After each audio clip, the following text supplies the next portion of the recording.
Good morning class 8। आज हम लोग डिस्कस करने जा रहे हैं नेक्स्ट टॉपिक जिसका नाम है kinds of quadrilaterals. Last time में हम लोगों ने angle sum property of interior and exterior इन दोनों को डिस्कस कर लिया था। अब मैं डिस्कस करने जा रहा हूँ कि अब हमारा जो टॉपिक था वो था अंडरस्टैंडिंग क्वाड्रिलेटरल्स। तो अब हमें डिफरेंट टाइप के क्वाड्रिलेटरल्स को समझना है। तो जो पहले टाइप का क्वाड्रिलेटरल है जो बहुत ही इम्पॉर्टेंट है उसका नाम है ट्रेपेजियम। अब इस ट्रेपेजियम को हम लोग समझते हैं बाय फिगर। में पहले फिगर बनाता हूँ, फिर मैं इसको वन बाय वन एक्सप्लेन करता हूँ। ट्रेपेजियम का जो फिगर होता है वो कुछ इस तरीके से होता है, जनरली जो बुक्स में बना होता है।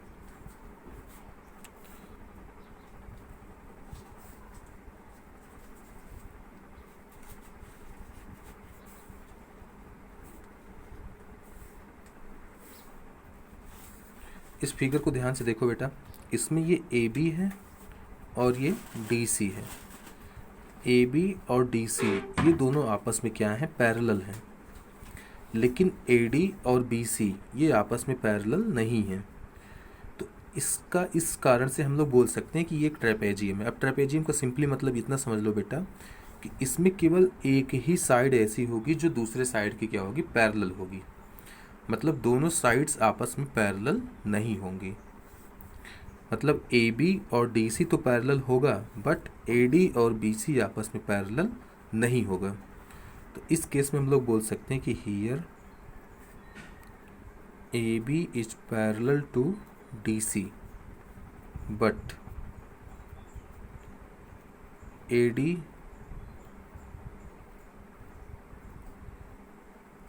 Is not parallel to B C. तो केवल एक पेयर ही है जो आपस में पैरेलल है, दूसरा पेयर पैरेलल नहीं है। तो इस तरीके के जितने भी फिगर आपको देखने को मिलेंगे वो सब के सब क्या होंगे, ट्रेपेजियम होंगे। एक फिगर और बना देता हूँ मैं, जैसे ये वाला देखो।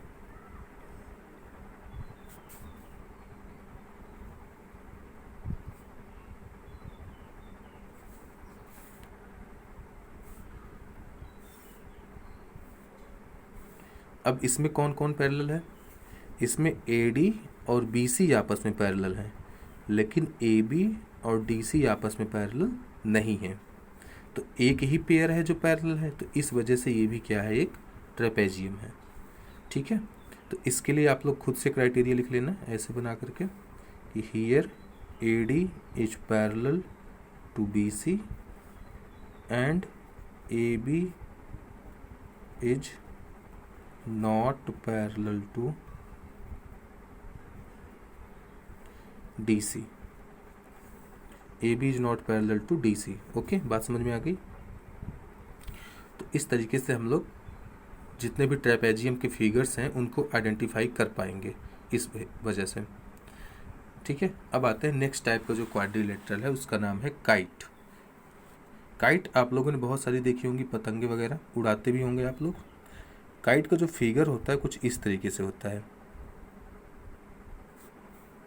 इसकी टेल जो होती है थोड़ी सी लंबी होती है, ऐसे होती है। देखो ये जो ऊपर की दो लाइनें हैं ये उसका हेड है और नीचे की जो दो लाइनें हैं वो उसका टेल है। इसका जो हेड है वो थोड़ा सा छोटा होता है, टेल जो है वो थोड़ा सा लंबा होता है। ठीक, तो इस तरीके का जो फिगर होता है उसे क्या बोला जाता है, काइट बोला जाता है। इसका मैं नेम रख देता हूँ A B C and D. अगर काइट है तो इसमें क्या क्या हो सकता है बेटा, मैं बता रहा हूँ। ए बी और बी सी ये आपस में इक्वल होंगे। Here A B is equals to B C. Parallel नहीं है ये इक्वल हैं लेंथ में। ठीक है, अब ये देखो नीचे वाला जो टेल है ए डी और डी सी ये आपस में इक्वल होंगे। A D is equals to D C. ठीक है, तो ये दो केस होते हैं इसमें बेटा कि अगर ये इसके जस्ट सामने वाला ये है और इसके जस्ट सामने वाला ये है, मतलब अगर एक लाइन में यहाँ पे ड्रॉ करता हूँ तो एक लाइन यहाँ भी ड्रॉ करूँगा, इसका मतलब ये वाला इसके इक्वल है और अगर मैं यहाँ 2 लाइनें ड्रॉ करता हूँ तो यहाँ भी 2 लाइनें ड्रॉ करूँगा, मतलब ये 2 लाइनें वाला जो साइड है इस 2 लाइनें वाले साइड के इक्वल होगा। ये पहचानने के लिए बनाया जाता है। आई होप आपको समझ में आया होगा कि काइट कैसा होता है। अभी हमें सिर्फ समझना है, ठीक है। अब आते हैं थर्ड, जिसका नाम है पैरेललोग्राम। बेटा जो हमारा ये टॉपिक है अंडरस्टैंडिंग क्वाड्रिलेटरल्स, ये पूरा का पूरा पैरेललोग्राम को ही डिस्क्राइब किया गया है। तो पैरेललोग्राम को समझते हैं बेटा, बहुत अच्छे से समझते हैं इसको।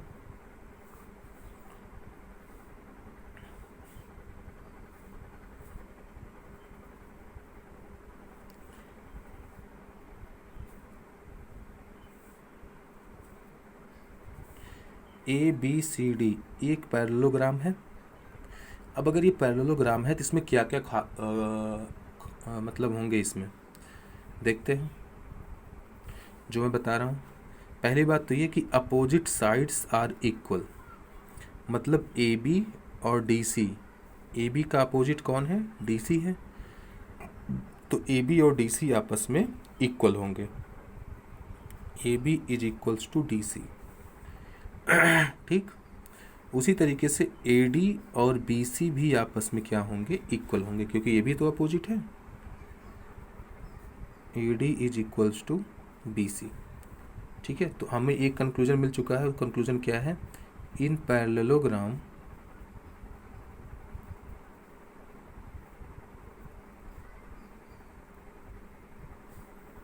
अपोजिट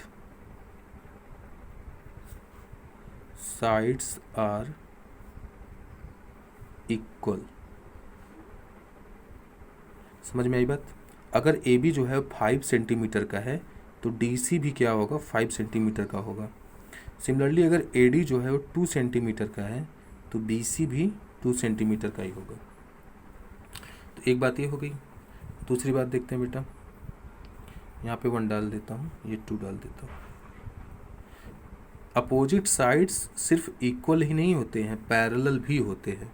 तो इसका मतलब AB is parallel to DC and AD is parallel to BC।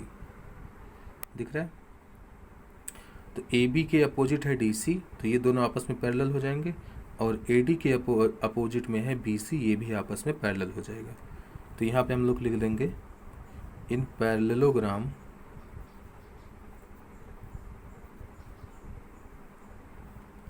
opposite sides are parallel।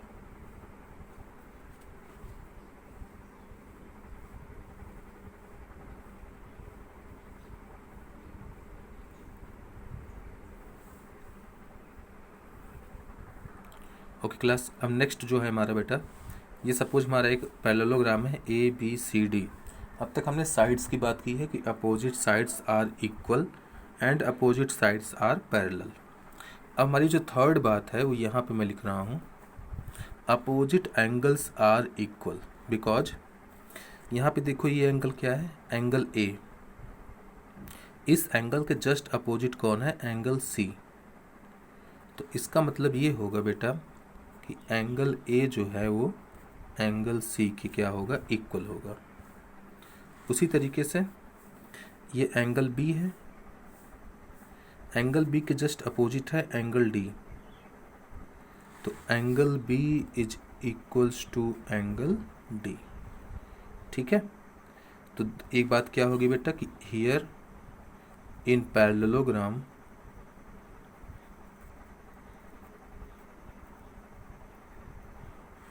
Opposite angles are equal.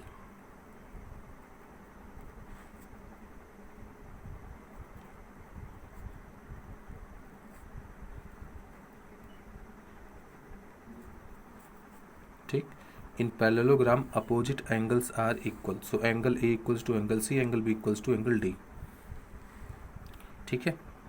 Next fourth point,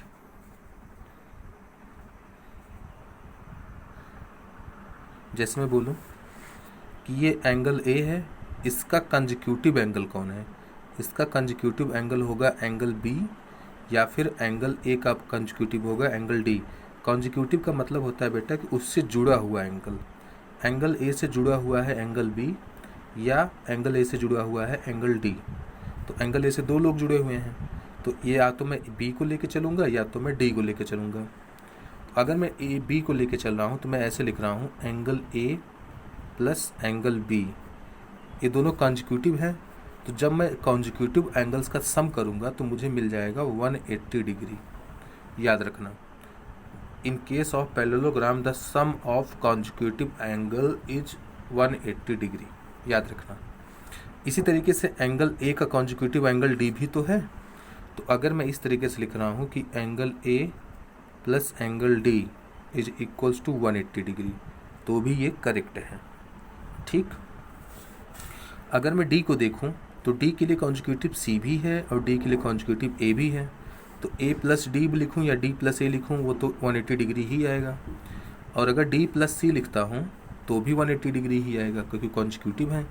तो ऐसे मैं लिख ले रहा हूँ angle D plus angle C is equals to 180 degree.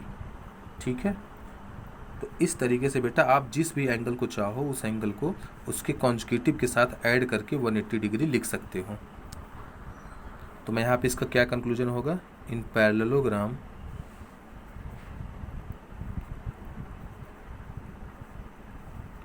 Some of consecutive angles